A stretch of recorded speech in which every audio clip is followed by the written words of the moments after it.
Angels, kamusta? Welcome back to Pinay Angel Tarot.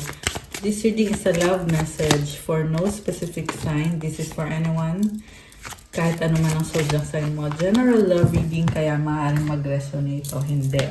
Pero pag nag-resonate, comment kayo para alam ko. Kamusta kayo, guys? Comment present para alam kung nanonood kayo. Okay. Na-shuffle ko na actually yung mga cards na to. Pero, ayan, na-shuffle ko lang ulit. Tingnan natin.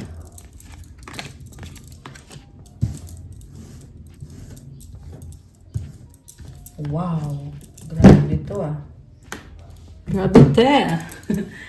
Unang cards is Spirit. Your spirit is about to be sublimated. Sublimated. It's a spiritual awakening. Ang ganda ng color. So, very...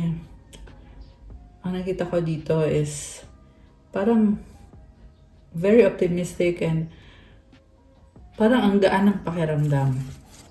Barrier, find ways around obstacles to find happiness. May problem. Challenge. All true soul connections involve challenges that can be overcome together. Okay, so ito, may problem kayo sa relationship nyo. Kaso lang, hindi kayo nagkikibuan itong taong to. Kailangan ng unity para maayos yung challenges.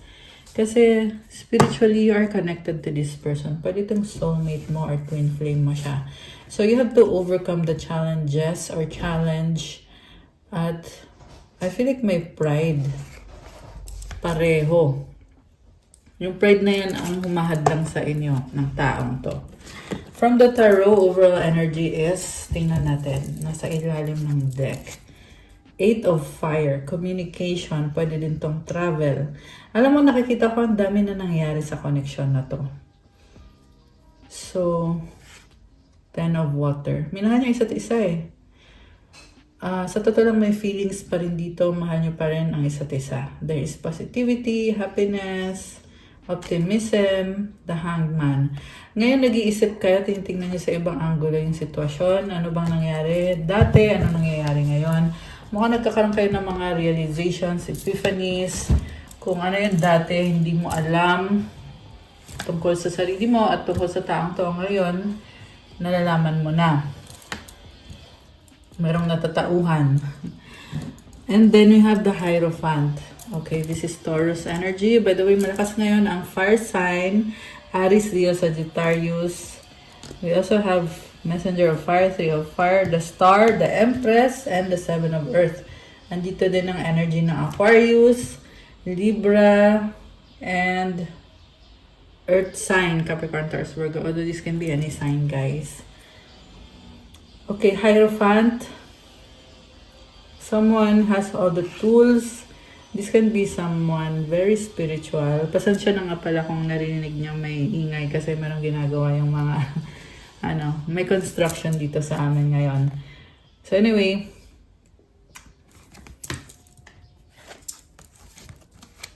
someone wants to pursue you.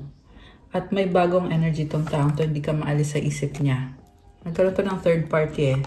Pero ngayon, ang inisip niya kasi gusto niya hinihintay ka niya kasi gusto niya magkaroon ng commitment. Star is about healing. And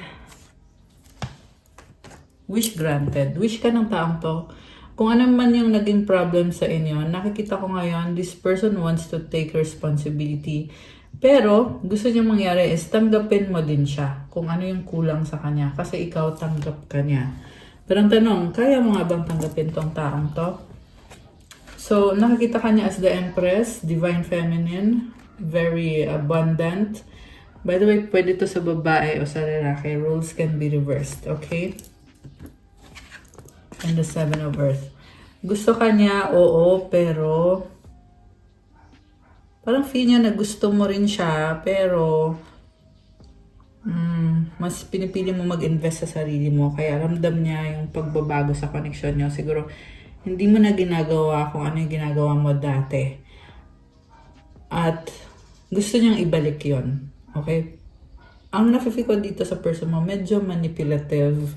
Kasi nakikita ka niya as bilang someone na parang wini-withhold mo or hindi mo binibigay yung kaya mo namang ibigay sa kanya, hindi mo binibigay dahil sa third party situation.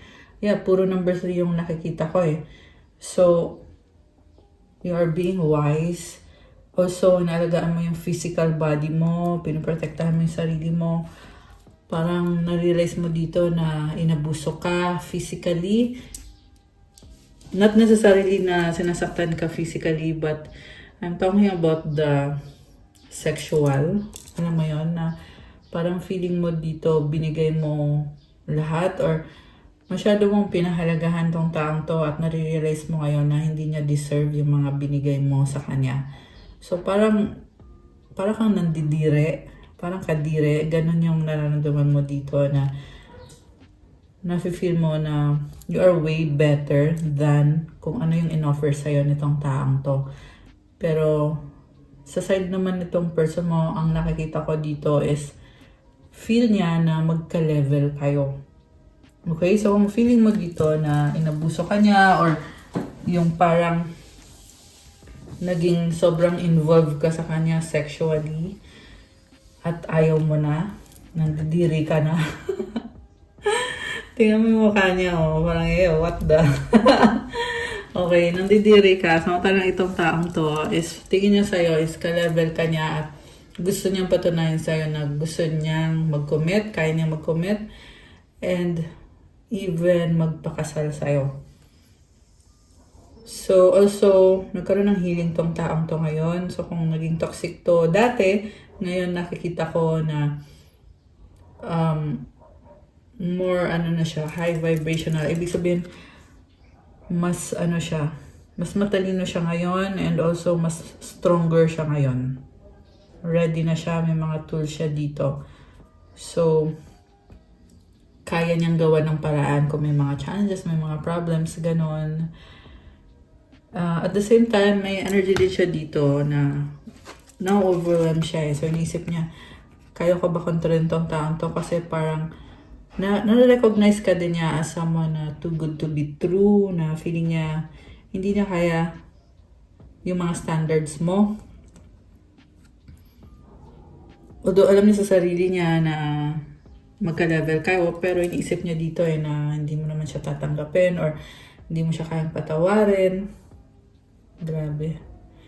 Actually, malungkot actually itong person na to. Merong panghihinayang, merong lungkot, nagiging emosyonal.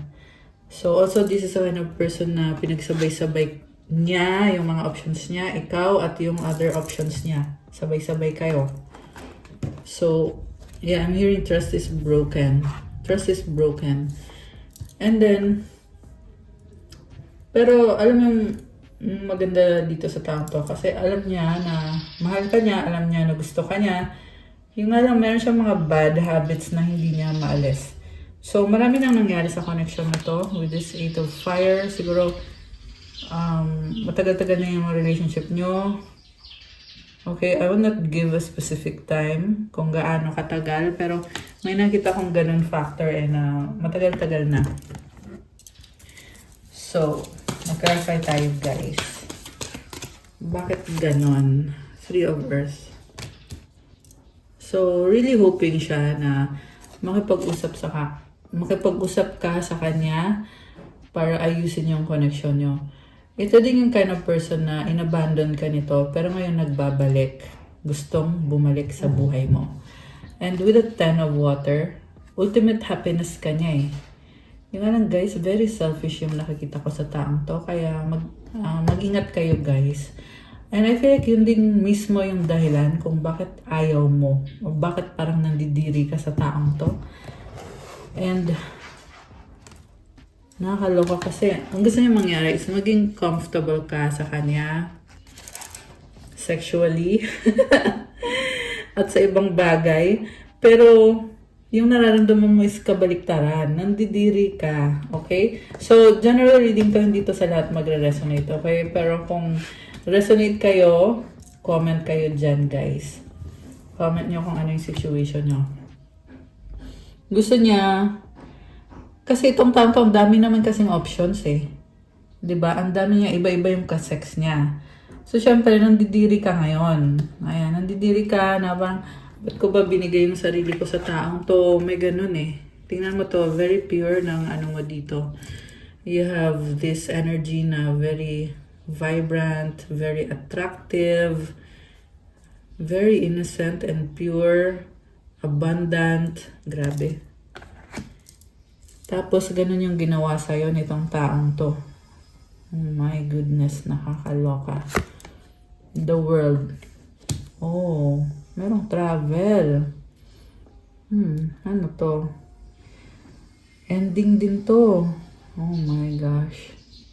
So, ito yung kind of person na pinag-aaralan niya mabuti yung tungkol sa ending na nangyayari ngayon sa connection nyo. Naghahanap siya ng paraan para magkaroon ng opportunity ulit. Feel niya dito na wala ka na. So, nag-isip siya magician. Ayan, mag-ingat kayo. Very manipulative yung nakikita ko. For some of you guys, may other person, maliban dito sa ex-person na lumabas, may other person pa na gusto kang i-manipulate kasi naiinggit kung anong meron ka. Ito yung energy ng magician. Tingnan mo, naka-hoodie siya. Oh. Stalker to eh. Nagtatago. So, mag-ingat kayo sa taong yon. Okay? So, okay. Balik tayo dito sa person na, guys, gusto talagang lumabas ng isang to. King of Water. Mahal ka niya. Yung nga lang, very manipulative. Ang hirap. Ang hirap kausap nitong taong to. Kasi,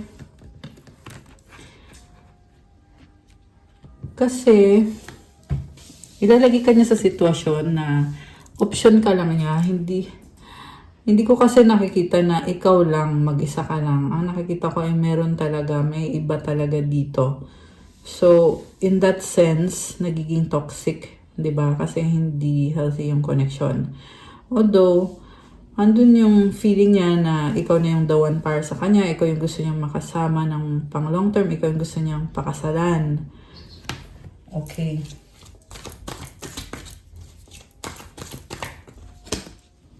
Three of Air. Ayan, paulit-ulit, number 3, third party. So, kung sumagi man sa isip niya yung mga bagay na yon na ikaw yung gusto niya, pero ginugulo siya nitong third party, or siya din yung gumugulo kasi pabalik-balik siya dito sa third party na to. At ano bang dahilan? Ba't pabalik-balik siya dyan sa third party na yan?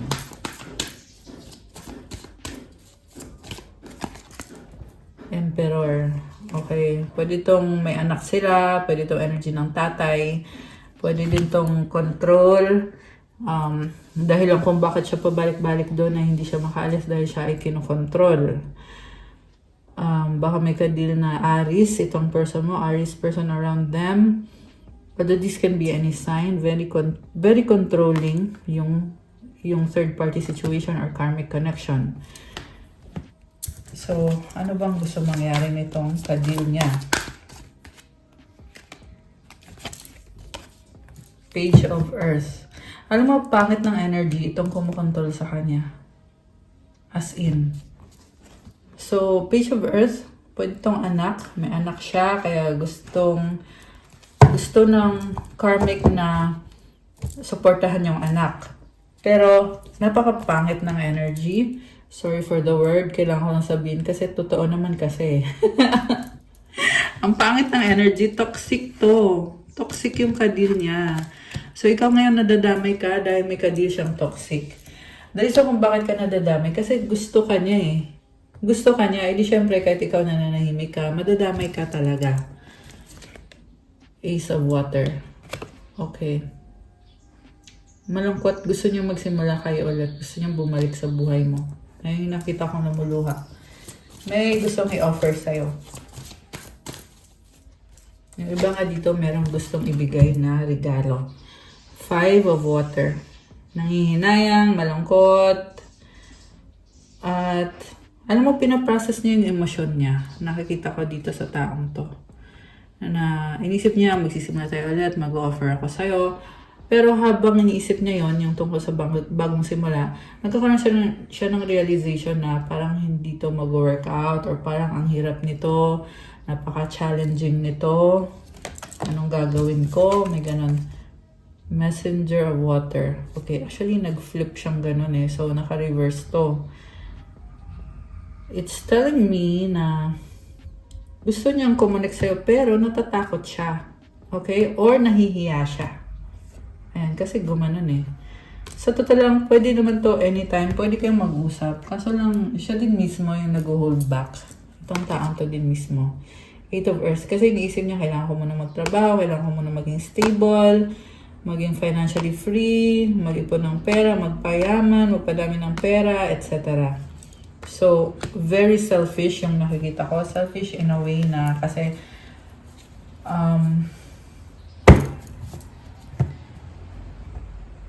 kasi hindi niya mabigay sa'yo yung assurance na deserve mo. So, siguro nga, hindi ito yung para sa'yo. 4 of Fire. Oh my gosh. So, sinasabi pa dito guys, masaya siya. Nakakaloka. Masaya in a sense na, kasi itong 4 of Fire, celebration to eh. So talagang hindi ka bibitawan nitong taong to. Ikaw na lang talaga yung magdidesisyon kung gusto mong bumitaw. Kasi siya, walang pagbibitaw na mangyayari galing sa kanya. Messenger of Air. So totoo niyan ay nagsustalk pa to sa'yo. Stalker mo to. Okay? Nagobserbahan ka, nahanap-hanap ka. So, kung may social media ka, tinitingnan yung social media mo, or kung there's a way na puntahan ka niya sa bahay mo para ma-stalk ka, or alam mo yun, naghahanap siya ng mga informasyon tungkol sa'yo. Okay, 8 of Water, 6 of Earth.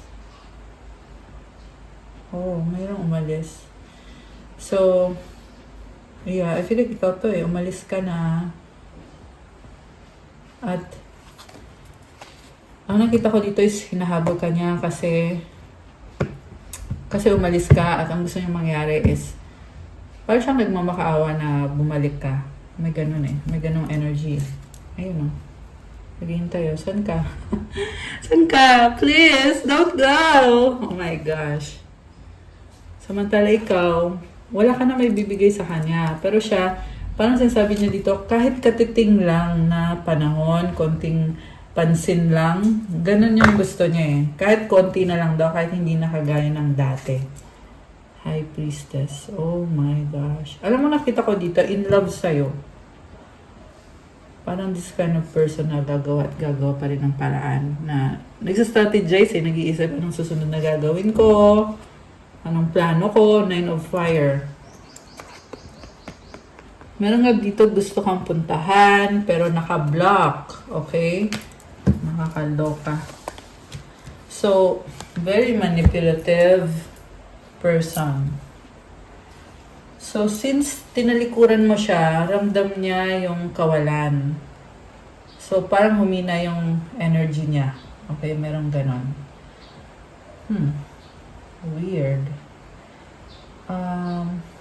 Yeah, meron din talaga guys na iba sa inyo, may kadil kayong ibang tao na energy vampire na gusto niyang habul-habulin ka or gusto niyang bumalik ka sa buhay niya para makontrol ka niya. Pwede din naman tong the same person na kadil mo. Take it how it resonates. So, any final cards? Any final cards? Oh, teka. 10 of Fire. I see you burning bridges, letting go. This is an ending, releasing, temptation. So,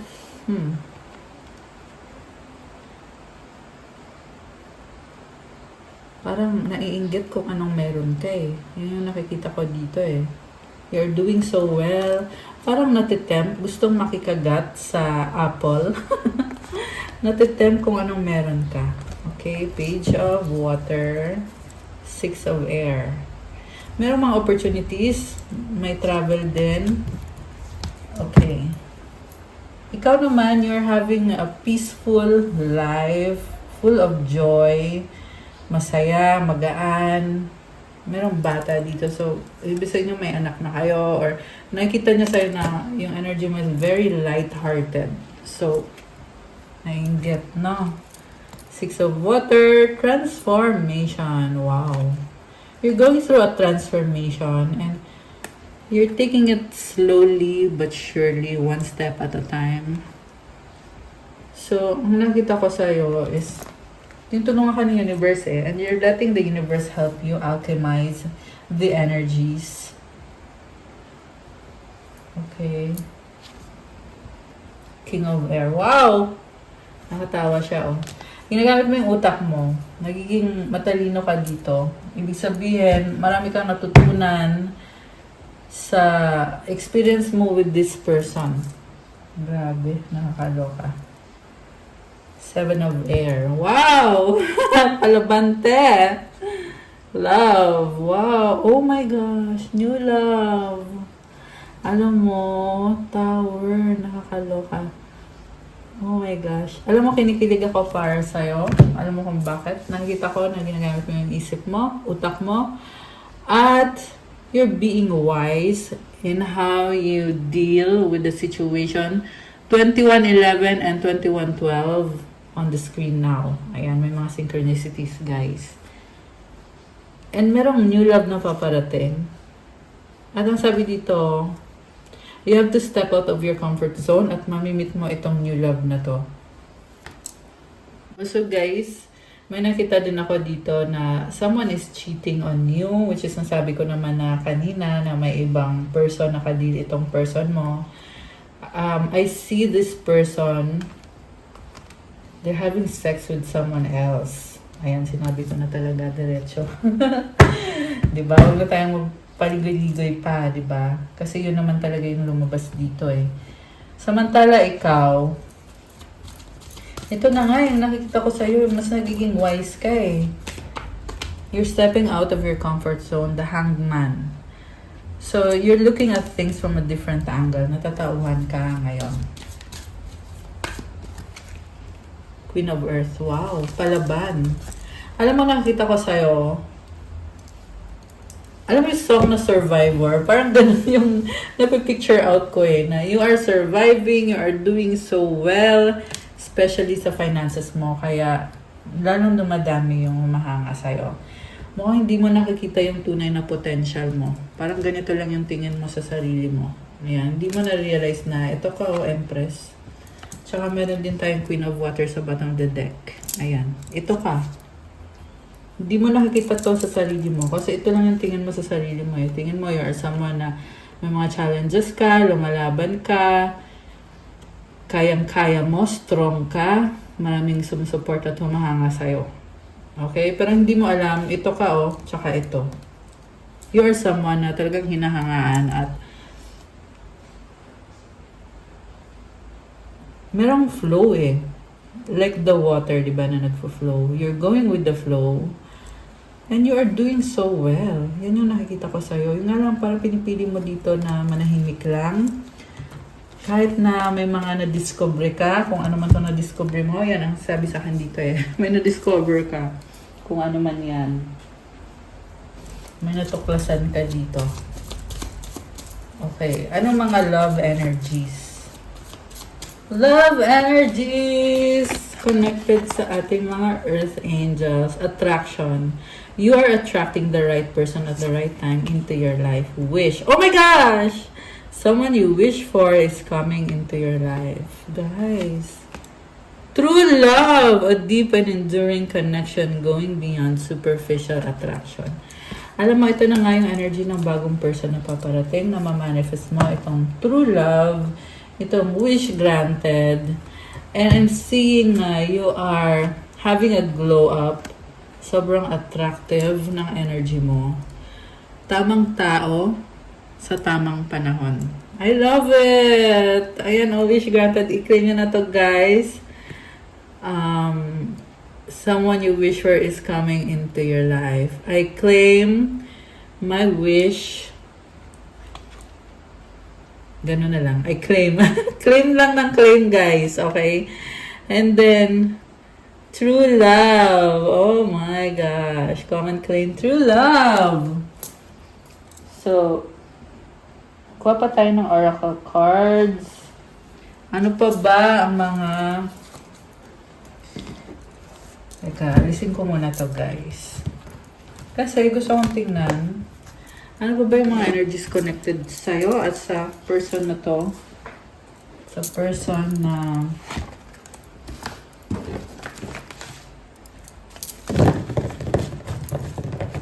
Well, sabihin na lang natin na person na may gusto pa rin sa'yo. Okay.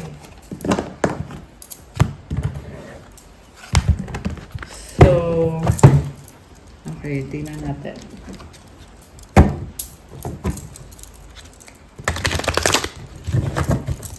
Ano pa ba yung mga intention or mga energies connected dito? Possibilities, free-spirited adventure risks. Okay, baka magta-travel ka. Ano pang pwedeng mangyari sa life mo? I see na may adventure. Foundation, established family, security. Okay, very stable. Divine masculine, young masculine energy, exhaustion, depletion, drained, long journey. So, hindi siya okay ngayon. Actually, ang bigat ng energy. Pero, completely mahal ka nitong taong to. This person truly loves you. Apology, forgiveness, return, sorry. Finality, farewells, leave behind, closure. So, alam mo, nakikita niya na pwede kayong maging masaya, pwede kayong mag-build ng family nyo. Meron sa inyo gusto mag-travel kayong dalawa. Baka plano nyo to, dati niyong plano or plano niya para sa inyo. Yung nga lang guys, merong family dito eh. So, posible to, may pamilya na tong taong to, kaya sobra siyang drained. Merong toxic dynamics connected sa third party or sa karmic connection. Abandoned, left out, walked away, cold. Distance, separation, space, blockage. Hindi okay yung energy niya since tinalikuran mo siya. So, also gusto niya mag-sorry sa'yo. Ngayong iniwanan mo tong taong to ay gusto niyang mag-sorry. Okay. So, tingnan natin. Ano ba yung mga mensahe na gustong sabihin sa'yo nitong taong to?